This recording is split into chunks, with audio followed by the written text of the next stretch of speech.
Hello friends, मैं उदित। इस video में हम बात करेंगे गूगल एनालिटिक्स। एक एनालिटिकल टूल है, वेब एनालिटिकल टूल, जिससे हम बहुत सारी चीज़ें पता लगा सकते हैं अपनी वेबसाइट के बारे में। जैसे कि ठीक है, कितना ट्रैफिक आ रहा है हमारी वेबसाइट में, कहाँ से आ रहा है, किस इंडिविजुअल पेज पे आ रहा है, कितनी लीड्स हैं जो कन्वर्ट हुई है, ठीक है ना। Website leads came from, demographics, age और जेंडर किसका आ रहा है, ठीक है, मोबाइल से आ रहा है कि डेस्कटॉप से आ रहा है। ऐसी बहुत सारी चीज़ें और भी हैं जो हम गूगल एनालिटिक्स के थ्रू पता लगा सकते हैं। जैसे ठीक है, इसके लिए एक टूल है analytics.google.com में लिखता हूँ यहाँ पे। ठीक है, जैसे कि मेरा एनालिटिकल जो मैंने अपनी वेबसाइट इंटीग्रेट की हुई है यहाँ पे, तो यहाँ पे बता रहा है कि करंटली मेरी वेबसाइट पे कितने लोग हैं, टोटल कितने यूज़र आए लास्ट 7 डेज़ में, ठीक है, कितनी बार आए मेरी वेबसाइट में। ऐसे डिफरेंट टाइप्स ऑफ ट्रैफिक भी बताएगा आपको। ऑडियंस से आएंगे अंदर, ऑडियंस के अंदर ये डेमोग्राफिक्स, इंटरेस्ट, जोग्राफिक, लोकेशन कहाँ से आया, बिहेवियर, टेक्नोलॉजी, ठीक है। फिर उसके बाद एक्विजिशन में बहुत सारे डिफरेंट टाइप का ट्रैफिक्स होता है। तो वो डायरेक्ट ट्रैफिक से आया, वो रेफरल ट्रैफिक से आया, वो सोशल से आया, वो ईमेल से आया, वो एसएमएस से आया, वो व्हाट्सएप से आया, वो पेड से आया, वो डिस्प्ले से आया, वो सब चीज़ें बताएगा बेसिकली यहाँ पे। ठीक है, तो इस टूल को हम एज अ परफॉर्मेंस टूल बोल सकते हैं, जो हमारी वेबसाइट की परफॉर्मेंस बताएगा। और वो तब आनी शुरू होगी जब हम एसईओ करेंगे या पीपीसी करेंगे या सोशल मीडिया करेंगे, क्योंकि ये सबकी बताता है। ठीक है ना, तो बहुत इंपॉर्टेंट टूल है परफॉर्मेंस के क्राइटेरिया से देखा जाए तो मैंने एक न्यू ईमेल आईडी बनाया है, उससे करेंगे हम। तो सबसे पहले हमने देख लिया कि क्या क्या चीज़ें बताएगा ये, और भी सब चीज़ें करेंगे हम लेटर ऑन, इसका भी मॉड्यूल आएगा। फिर यहाँ पे लिखा है सेटअप। सेटअप कैसे करना है, पहले तो वो कह रहे हैं एनालिटिक्स में जाके साइन इन कर लो। ठीक है, जैसे मैं इस ईमेल आईडी की बात कर रहा हूँ अभी, जो मैंने practicekeywords@gmail.com, मतलब जब हमने कीवर्ड रिसर्च किया था तो मैंने यही यूज़ किया था। तो ये एनालिटिक्स जैसे मेरा ऑलरेडी एक ईमेल आईडी से चल रहा है तो ऑटोमेटिकली वो खुल गया। अगर मैं चाहता हूँ इसी में एक नई वेबसाइट ऐड करना, तो यहाँ पे लास्ट में होता है एडमिन। एडमिन में जाके यहाँ पे लिखा है क्रिएट अकाउंट। क्रिएट अकाउंट में जब मैं क्लिक करता हूँ तो काफ़ी सारी वेबसाइट्स मैंने ऐड की हुई हैं, लेकिन कितनी कर सकता हूँ, ठीक है, 32 अकाउंट्स मैं यूज़ कर रहा हूँ और मैक्सिमम 100 है। तो एक अकाउंट में 100 डिफरेंट वेबसाइट्स ऐड कर सकता हूँ मैं। ठीक है, पर ये तो वो हो गया कि अगर ऑलरेडी बना हुआ है और कुछ वेबसाइट्स ऐड की हुई हैं और इसी में नई वेबसाइट ऐड करनी है। पर मैं आपको बता रहा हूँ कि एक ब्लैंक एकदम रॉ लेंगे, उसमें कैसे ऐड करेंगे। चीज़ें सेम ही आती हैं, लेकिन मैं आपको नए में बताना चाहूँगा। तो यहाँ पे ये प्रैक्टिस कीवर्ड्स वाला जो मेरा ईमेल आईडी है, और देखते हैं फर्स्ट स्क्रीन कैसी आती है। पहले तो डायरेक्टली आप अपने डैशबोर्ड पे आ गए थे, लेकिन अभी कुछ ऐसा खुला। ठीक है, welcome to Google Analytics. Google Analytics gives you the free tools you need to analyse data for your business in one place, so you can make smarter decision. Setup for free. अब यहाँ पे ये आ गया। अब देखो, सबसे पहले account name पूछ रहा है, तो मैंने यहाँ पे लिखा हुआ है अकाउंट नेम। ये रहा अकाउंट है, तो न्यू अकाउंट बनाएंगे, डायरेक्टली खुल गया यहाँ पे न्यू अकाउंट सेटअप।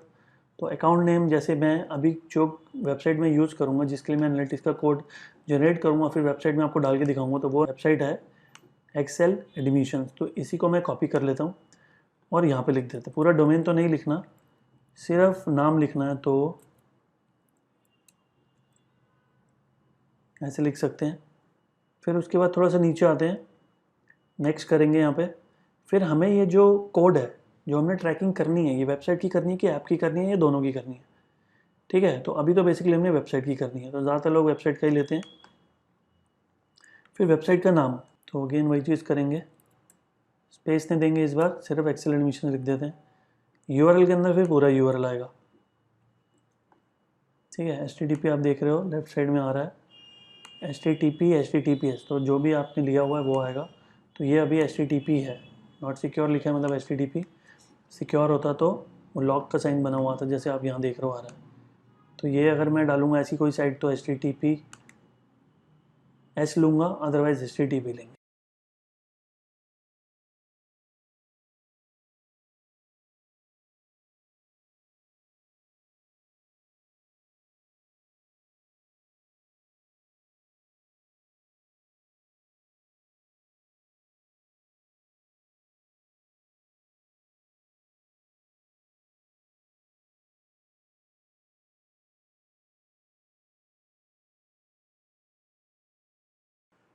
तो अगर आपने SSL लिया हुआ है तो HTTPS चूज़ करेंगे, अदरवाइज HTTP यूज़ करेंगे। कैटेगरी चूज़ करेंगे यहाँ पे, जैसे ये एजुकेशन से रिलेटेड साइट है तो एजुकेशन ले सकते हैं।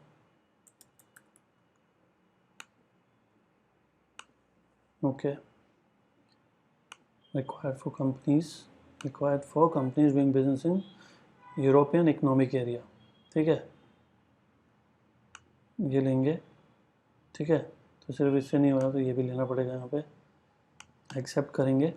तो हमने यहाँ पे फिल किया account name, business name, okay, business URL डाला हमने, फिर कैटेगरी चूज़ करी, टाइम जोन चूज़ किया। अब हमें मिलेगा ट्रैकिंग आईडी, ठीक है। ऐसे कुछ पॉपअप खुला, इसको हम परफॉर्मेंस सजेशन अपडेट्स, ठीक है, अपना अपडेट हो जाएगा और ये सब नोटिफिकेशंस आएंगे हमारे पास। तो ये पेज पे आप देख रहे हो एक ट्रैकिंग आईडी लिखा हुआ है और नीचे लिखा हुआ है ग्लोबल साइट टैग। तो ये ग्लोबल साइट टैग का नाम से ही पता चल रहा है कि ये साइट का तो टैग है, लेकिन ये ग्लोबल वर्ड क्यों लगा है, क्योंकि ये ग्लोबली पूरी साइट में लगेगा, ठीक है। This is the global site tag tracking code for this property, property का मतलब website. Copy and paste this code as the first item to the head of every page you want to track. If you already have the global site tag on your page simply add a, ठीक है। तो नहीं है तो मैं ये पूरा code लूँगा, यहाँ से कॉपी करेंगे। अब इस कोड को हमें अपनी वेबसाइट में डालना है, हेड सेक्शन में डालना है। तो वो बोल रहा है एज अ फर्स्ट आइटम डालना है, तो वो दिखाऊंगा आपको एज अ फर्स्ट आइटम कैसे डालते हैं और अदरवाइज भी कैसे डालते हैं, ठीक है। तो 2-3 तरीके देखते हैं बेसिकली इसके कैसे डालते हैं। तो ये कोड लेंगे, इस कोड के अंदर ये जो ऊपर ट्रैकिंग आईडी लिखा है 1114-1 1114-1 यहाँ पे भी लिखा हुआ है। तो अब इसको वेबसाइट में कैसे प्लेस करना है, जो वेबसाइट हमने यूज़ की थी वो थी exceladmissions.in, जो हमने वेबसाइट सेटअप के टाइम में डाली थी उसी में काम करेगा, या किसी और में डालोगे तो काम नहीं करेगा। अब ये वर्डप्रेस की साइट है, बहुत बेसिक है। अभी मैंने इसको वर्डप्रेस इंस्टॉल किया इस डोमेन पे, और ये इसका कंट्रोल पैनल मैंने खोला हुआ है। कंट्रोल पैनल खोलने के बाद हम अपीयरेंस में जाएंगे, ठीक है। कंट्रोल पैनल खोलने के बाद हम प्लगइन्स में जाएंगे और यहाँ पे एक नया प्लगइन डालेंगे। पहले प्लगइन के थ्रू बताता हूँ कैसे करना है, फिर विदाउट प्लगइन भी बताऊँगा। तो यहाँ पे जो प्लगइन हमने यूज़ करना है उस प्लगइन का नाम है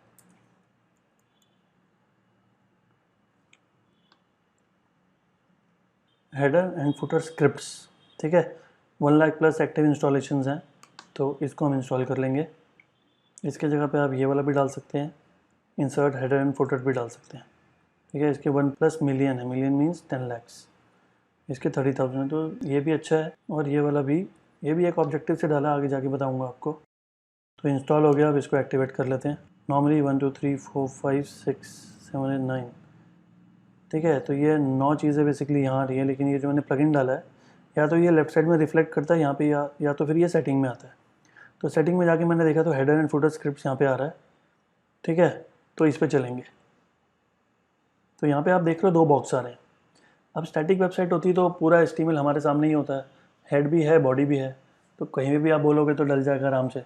लेकिन डायनामिक की बात करें तो हर चीज़ कोडलेस है यहाँ पे, ठीक है ना, कोड में जाने का कोई ऑप्शन है नहीं।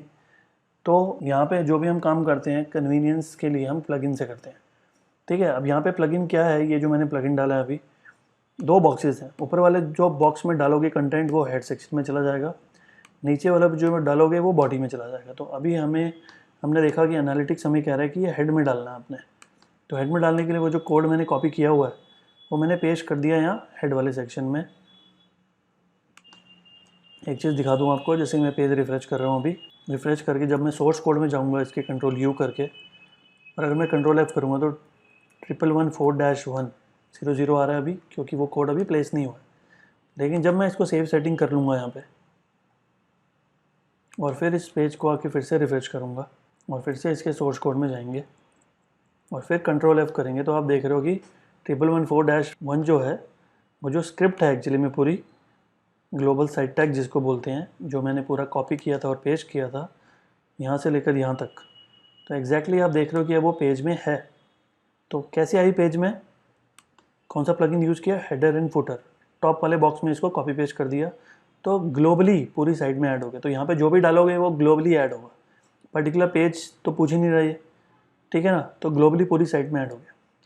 अब उसने बोला था कि first item into the head of every page, first item में कैसे डालें, और ये तो नहीं आया फर्स्ट आइटम में, हेड तो शुरू हो गया था आपका यहाँ से, तो ये यहाँ आना चाहिए था इमीडिएट इसके बाद, तो नहीं आया। तो इसका भी तरीका एक दूसरा है मेरे पास। तो हम क्या करेंगे, अपीयरेंस में जाएंगे और थीम एडिटर में जाएंगे, अपीयरेंस के अंदर थीम एडिटर, और जो ये थीम है वर्डप्रेस की जो बाय डिफ़ॉल्ट लगी हुई है वो आपको दिख जाएगी, यहाँ पे नाम लिखा हुआ आएगा इसका, 2020 थीम का नाम है। तो 2020 के अलावा यहाँ पे 2019, 2017 2 थीम्स और हैं, पर अभी जो एक्टिवेटेड है वो 2020 है। तो 2020 की सारी फाइल्स आप यहाँ देख सकते हो, ठीक है। अब यहाँ पे एक फाइल है बहुत इंपॉर्टेंट, जिसका नाम आप देखने से ही पता चल जाएगा। प्लगइन भी उससे नाम से मिलता जुलता है। जैसे अभी हमने प्लगइन डाला हेडर एंड फुटर, तो हेडर एंड फुटर का मतलब यहाँ जो डालोगे वो हेड में जाएगा, यहाँ जो डालोगे वो बॉडी में जाएगा। तो हम header.php में आएंगे। header.php में आके आपको स्ट्रेट अवे दिख रहा है कि यहाँ पे हेड दिख रहा है आपको, फिर नीचे चार सेट नेम ऐसा कुछ दिख रहा है, देखो यहाँ पे आ रहा है ना कुछ, व्यू पोर्ट सेम आ रहा है ऑलमोस्ट। तो कहने का मतलब है कि वो जो टॉप पे डालना है उसके लिए हमें आना पड़ेगा header.php में, और जो हमारी स्क्रिप्ट है स्पेस बनाओ और यहाँ पे डाल दो। तो अब ये जैसी मैं करने वाला हूँ अभी, अब आपको दो स्क्रिप्ट दिखेंगी पेज पे, एक जो प्लगइन से कॉल हो रही है और एक जो इस फाइल से कॉल होगी। तो अगर मैं इस पेज को रिफ्रेश करूं तो हेडर के बाद देखते हैं कुछ आता है। तो हेडर के बाद उसने बोला था और हमने डाल दिया। प्लगइन से डालोगे तो नहीं आएगा हेडर के बाद, लेकिन सॉरी हेड के बाद, लेकिन अगर ये header.php में जाके डालोगे, अगर ये header.php में जाके डालोगे तो आ जाएगा। ठीक है, तो दो तरीके हो गए। एनालिटिक्स का कोड डल गया अब, ठीक है, और यहाँ से हम अपने होम पे आ सकते हैं। जब आप वेबसाइट का एसईओ करोगे या पेड मार्केटिंग करोगे, सोशल मीडिया करोगे, जब ट्रैफिक एंगेजमेंट सब शुरू हो जाएगा, ऑटोमेटिकली डेटा फेच करके आपको यहाँ पे दिखाएगा, लेकिन सिर्फ डेटा दिखाएगा, यूज़र का नाम, फ़ोन नंबर, ईमेल आईडी नहीं बताएगा। वो पॉसिबल नहीं है, ठीक है ना। तो अभी जैसे मैंने वेबसाइट खोली है तो बताना रियल टाइम एक बंदा है साइट पे और वो भी होम पेज पे। तो अभी मैं होम पेज पे ही हूँ, लेकिन अगर मैं सैम्पल पेज पे जाऊँगा तो आपको दिखाऊँगा यहाँ पे भी चेंज हो जाएगा सैम्पल पेज। तो अभी देखो अपने आप ही होगा, या कुछ करने की ज़रूरत पड़ेगी मुझे, रिफ़्रेश करूँ या ना करूँ, अपने आप देखो सैम्पल हो गया यहाँ पे। ठीक है, तो ऑटोमेटिकली ट्रैक करना शुरू भी कर दिया है इसने, आपका कोड मतलब काम कर रहा है। तो दिस वे आप एनालिटिक्स डाल सकते हो। कोई भी इशू होगा डिस्कस कर लेंगे फोरम में, इतना ही है इसके अंदर। This is the only way जो आप डाल सकते हो। अब चलो एक और भी तरीका है इसका डालने का, एक और प्लगइन से भी डल सकता है ये। उस प्लगइन का नाम डालने से पहले मैं सिर्फ यहाँ पे एनालिटिक्स लिख देता हूँ, गूगल एनालिटिक्स, अपने आप आ जाएगा देखो। ठीक है, जैसे गूगल एनालिटिक्स फॉर वर्डप्रेस आ गया, फास्ट गूगल एनालिटिक्स आ गया। ये वाला नहीं चाहिए था बेसिकली मुझे, सिर्फ एनालिटिक्स लिखते हैं। ओके, तो ये वाला चाहिए था मुझे, इसके 2+ मिलियन इंस्टॉल्स हैं। Google Analytics dashboard plugin for WordPress by Monster Insight. तो इसको भी डाल के दिखा देता हूँ। गूगल एनालिटिक्स डैशबोर्ड मतलब कि वहाँ जाके एनालिटिक्स में तो हम सब कुछ देख ही सकते हैं, लेकिन वर्डप्रेस के अंदर भी उसका एक डैशबोर्ड बन जाएगा। यहाँ पे हम काफ़ी सारी एक्टिविटीज़ को यहीं से ट्रैक कर लेंगे, हमें एनालिटिक्स में जाना नहीं पड़ेगा। तो जैसे ही मॉन्स्टर इनसाइट डाला मैंने और यहाँ पे देख रहे हो लेफ्ट साइड में इनसाइट्स बना हुआ आ गया। ठीक है, लॉन्च द विज़ार्ड करते हैं, लॉन्च यहाँ से देखते हैं क्या होता है। Okay, business website, publisher, e commerce, तो कभी ले लो अभी। गूगल एनालिटिक्स और वर्डप्रेस को कनेक्ट कैसे करवा रहा है वो देखते हैं। तो यहाँ पे बोल रहा है कि जिस ईमेल आईडी से आपने एनालिटिक्स का कोड जनरेट किया उससे लॉगिन करो। तो practicekeywords@gmail.com से आ जाते हैं। मॉन्स्टर इनसाइट्स को हमने एक्सेस दे दिया, तभी तो डैशबोर्ड वाली सारी इन्फॉर्मेशन फेच करेगा। तो एडवर्ड से परमिशन ले रहा है, तो ऑटोमेटिकली इसने ये चीज़ उठा ली, और कुछ नहीं करना मुझे, सिर्फ एक ही चीज़ है यहाँ पे 1114-1 अपना आप आ गया देखो। Complete connection, finalising authentication, we are finalising your authentication with Monster Insight, this may take a few seconds, loading settings. ठीक है, सेव एंड कंटिन्यू। कुछ इसके वो प्रोडक्ट्स होंगे, ठीक है, और कुछ नहीं करना, skip this step, done, awesome, you are all set. तो बेसिकली कुछ नहीं कर रहा है यहाँ पे, मैंने बस ईमेल का एक्सेस दिया, बाकी काम उसने खुद ही कर लिया। कोई मुझे कोड वोड डालना नहीं पड़ा, कोई स्क्रिप्ट डालनी नहीं पड़ी, तो ऑटोमेटिकली ये बन गया। अब आप जब भी अपने डैशबोर्ड में आओगे, वर्डप्रेस के डैशबोर्ड में, क्योंकि अभी ये फ्री वर्जन है तो लिमिटेड ऑप्शन दिखाएगा, अगर आप प्रो लोगे तो और भी ज़्यादा ऑप्शन आएंगे। तो अगेन ज़रूरत नहीं है इसकी, जब हम वहाँ पे जाके दे सकते हैं एनालिटिक्स में। फिर हेडर एंड फुटर की भी ज़रूरत नहीं है, स्क्रिप्ट्स वाला जो प्लगइन डाला था या हम header.php में डाल सकते हैं। तो आप डिसाइड करो कि मॉन्स्टर इनसाइट चाहिए, हेडर एंड फुटर स्क्रिप्ट चाहिए, या header.php में जाके डालना। तो ये 3 ऑप्शन मैंने बता दिया आपको, आप अपने हिसाब से जो मर्जी यूज़ कर सकते हैं। इसका डैशबोर्ड दिखा देता हूँ एक बार आपको।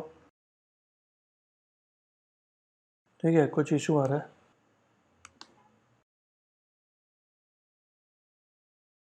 ठीक है, कभी इशू आता है तो हम इसको हटा के दोबारा डाल सकते हैं। नहीं तो ये बोल रहा है if you are using an ad blocker please disable और white list the current page to load Monster Insight correctly. तो बहुत सारे एक्सटेंसेस डाल रखे हैं, हो सकता है मे भी उसी की वजह से ब्लॉक कर रहा हो। देखो अपने आप ही ठीक हो गया ये।